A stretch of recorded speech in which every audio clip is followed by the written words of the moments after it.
ওম নমো ভগবতে রামকৃষ্ণায়। অবতার বরিষ্ঠ ভগবান শ্রীরামকৃষ্ণদেব, জগজ্জননী শ্রীমা সারদা এবং যুগাচার্য স্বামী বিবেকানন্দের চরণে এবং পূজ্যপাদ শ্রীমৎ স্বামী তুরীয়ানন্দজির চরণে ভুলুণ্ঠিত প্রণাম নিবেদন করি। আজ পূজ্যপাদ তুরীয়ানন্দজির আবির্ভাব তিথি, আমাদের কাছে একটি পুণ্য দিন। এমন দিনে পরম পূজ্যপাদ শ্রীমৎ স্বামী প্রভানন্দজির নামাঙ্কিত এই কক্ষে আমরা একসঙ্গে সমবেত হতে পেরেছি। আমাদেরই শিক্ষকতা জীবনের কিছু চিন্তা ভাবনাকে নিজেদের মধ্যে ভাগ করে নেওয়ার অবসরে এই কারণে আমিও নিজেকে খুব ধন্য, সৌভাগ্যবান বলে মনে করছি।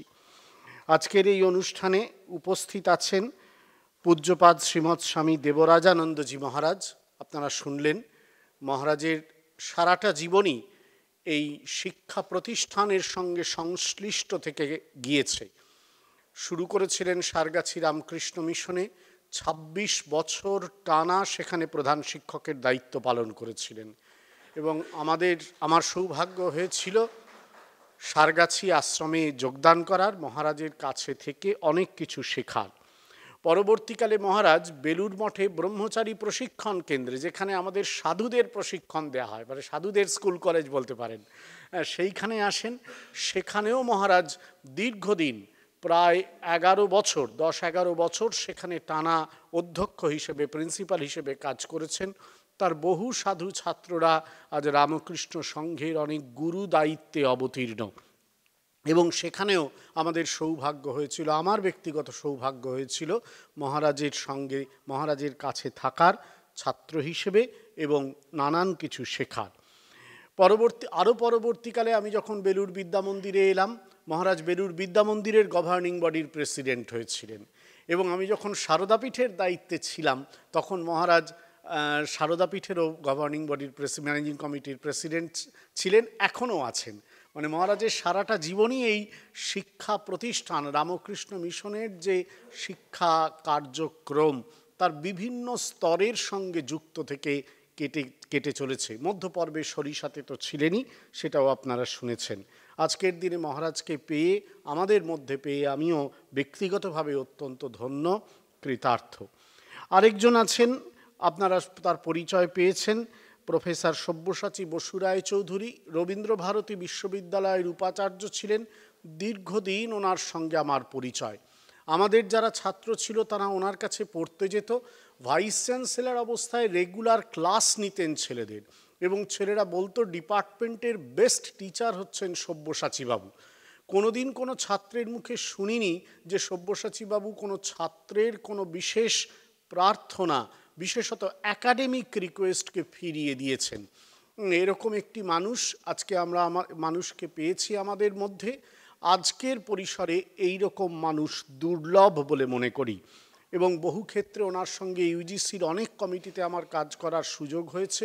সেখানেও দেখেছি ওর পাণ্ডিত্য, প্রজ্ঞা এবং অপূর্ব শান্ত একটি ধীশক্তি কেমন সুন্দরভাবে কার্য পরিচালনায় সাহায্য করত।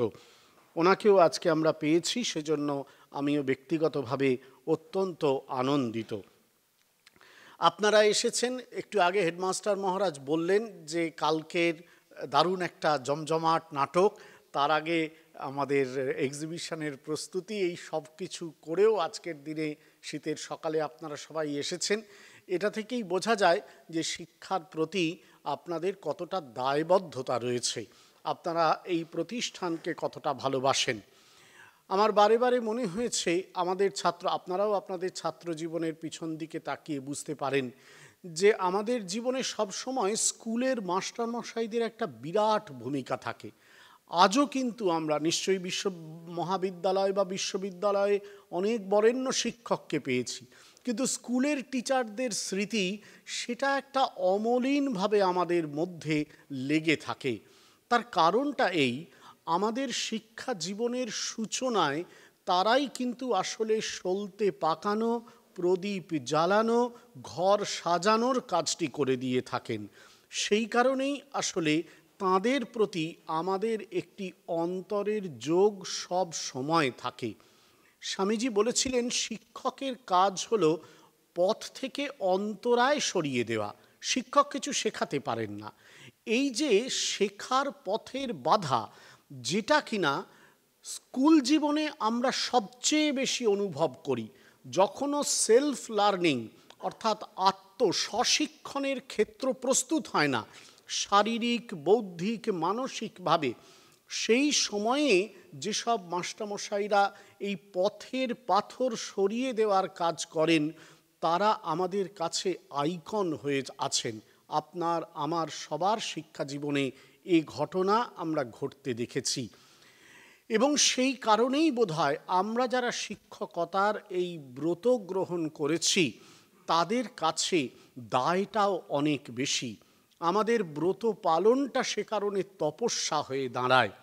তপস্যা এই সংস্কৃত শব্দটার উদ্ভব হয়েছে আপনারা জানেন তপ বলে একটি রুট বা ধাতু থেকে, যার মানে হচ্ছে তাপ দেওয়া।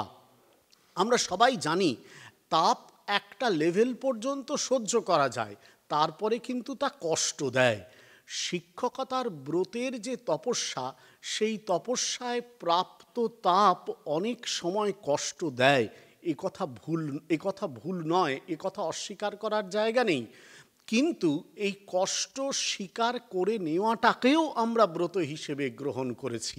সুতরাং সেখান থেকে এড়িয়ে যাওয়ার কোনো আমাদের পথ খোলা নেই।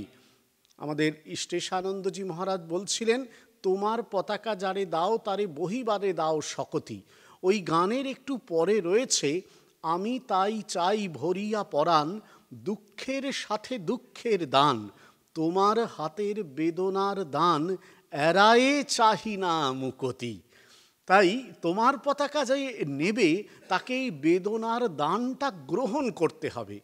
আমরা আচার্য হিসেবে, শিক্ষক হিসেবে এটা প্রতিদিন অনুভব করি, আপনারাও করেন, একটুও ভুল নেই। এবং যে যতটা এই তপস্যার কষ্ট সহ্য করে ব্রত পালন করতে পারি, সেই কিন্তু শেষাবধি ততটাই বেশি আনন্দ লাভ করতে পারি, তৃপ্তি লাভ করতে পারি। সুতরাং এই ক্ষেত্রটিকে কখনো আমরা অস্বীকার করতে পারি না। আমাদের এই বিদ্যালয় অতীত দিনের মহৎ মানুষদের সেবায় ধন্য হয়েছে। তারা সন্ন্যাসী ব্রহ্মচারী, শিক্ষক শিক্ষাকর্মী, ছাত্রাবাস কর্মী। আমাদের এই বিদ্যালয় বহু কৃতি ছাত্রের পদচারণার স্মৃতিকে নিজের বুকের মধ্যে ধারণ করে রেখেছে। এর মধ্য দিয়ে প্রমাণিত হয়েছে যে এই বিদ্যালয় স্বামীজির আদর্শ শিক্ষা ভাবনাকে তার নিজের ঐতিহ্যের মধ্যে সংরক্ষিত রেখেছে, বহমান রেখেছে। আমার নিশ্চিত বিশ্বাস, আপনাদের সঙ্গে কম বেশি পরিচয়ে এই বিশ্বাসই জেগেছে যে আপনারাও সেই একই ঐতিহ্যকে বহন করে নিয়ে চলছেন। সে পতাকা কাঁধে নেওয়ার দায়িত্ব আপনারা নিয়েছেন, সেই ব্রতকে তপস্যা হিসেবে আপনারা গ্রহণ করেছেন। ভগবানের কাছে আমার শুধু এটুকুনি প্রার্থনা থাকবে আজকের এই পুণ্য অবসরে, যে আমরা যারা এই ব্রতকে তপস্যা হিসেবে গ্রহণ করেছি, দুঃখ পাওয়ার অথচ আনন্দ দেওয়ার, কষ্ট স্বীকার করার অথচ শিক্ষা দানের মতন একটি ব্রতকে উপভোগ করার যে দায় আমরা কাঁধে তুলে নিয়েছি, সেখান থেকে কোনো দিন যেন আমরা বিচ্যুত না হই। আমাদের সবার আচারে আচরণে, আমাদের সবার নিষ্ঠাবান শিক্ষকতার ধারায় এই প্রতিষ্ঠান স্বামীজির আদর্শের শিক্ষক জীবন পূর্ণ রূপ পাক, এ আমার আন্তরিক প্রার্থনা। আজকের এই পুণ্যদিনে ভগবান শ্রীরামকৃষ্ণ, জগজ্জননী শ্রীমা সারদা, যুগাচার্য বিবেকানন্দ এবং এই প্রতিষ্ঠানের অগ্রজ সমস্ত বরেণ্য সন্ন্যাসী, ব্রহ্মচারী, শিক্ষক শিক্ষাকর্মীদের প্রতি ধন্যবাদ, নমস্কার।